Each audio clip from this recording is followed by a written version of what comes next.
అరే ఈ టైంలో అందరూ ఎక్కడికి బయలుదేరారు? ఇన్నాళ్ళు నువ్వు ఎక్కడున్నావు?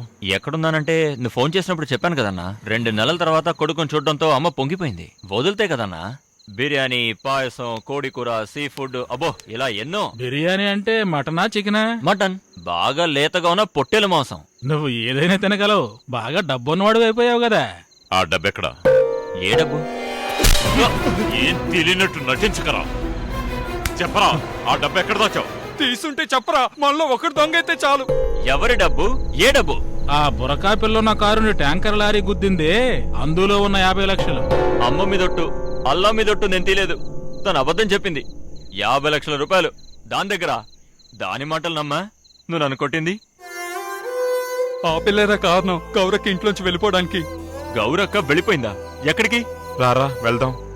ఆ దరిద్ర పిల్లొచ్చిన తర్వాతే గిరన్న బాగా మారిపోయాడు.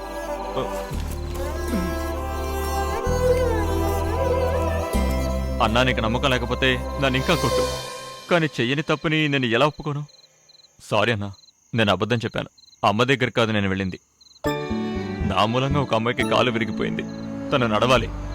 నిన్ను అడిగితే నువ్వు ఎంత డబ్బైనా ఇస్తావని నాకు తెలుసు, కానీ నే సంపాదించిన డబ్బుతోనే తనకి వైద్యం చేయించి తన్ని నడిపించాలన్న పట్టుదల ఉండేది. అందుకే ఆ విషయం నీకు చెప్పలేదు.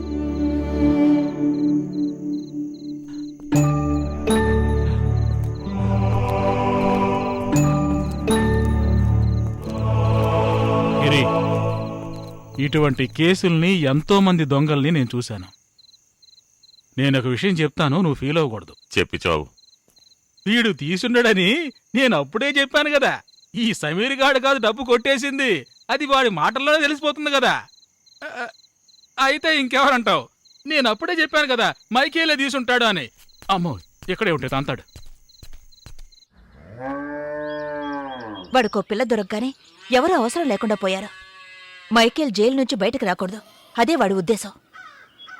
అందుకోసమే దాన్ని వాడి దగ్గరే అట్టు పెట్టుకున్నాడు. కాకున్నా ఆయనకి మన మీద ప్రేమ లేదులే. ఒకసారైనా ఫోన్ చేశాడా? ఒకసారైనా వచ్చాడా?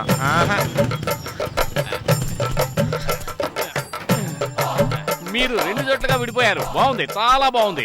ఇక నుంచి మీకు నేను అండగా ఉంటాను. షాక్ అవ్వకండి. మైకేల్ తరపున కోర్టుకు నేను హాజరవుతాను.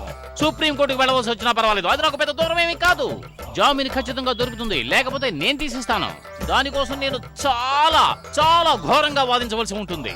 భయపడకండి, దానికోసం మీరు చేయవలసింది ఒకే ఒక్క పని మాత్రమే. ఏంటా పని? ఈ మొబైల్లో కొంచెం రీఛార్జ్ చేయించవా? 20 రూపాయలు చేయిస్తే చాలు. ప్లీజ్ తమ్ముడు, ప్లీజ్ తమ్ముడు, చిన్న తమ్ముడు, నువ్వు అన్న చేయించవా? పో ఇక్కడి నుంచి. You mean out going?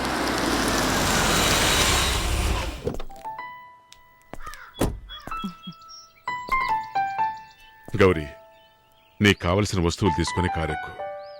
ఇక నువ్విక్కడ ఒంటరిగా ఉండొద్దు.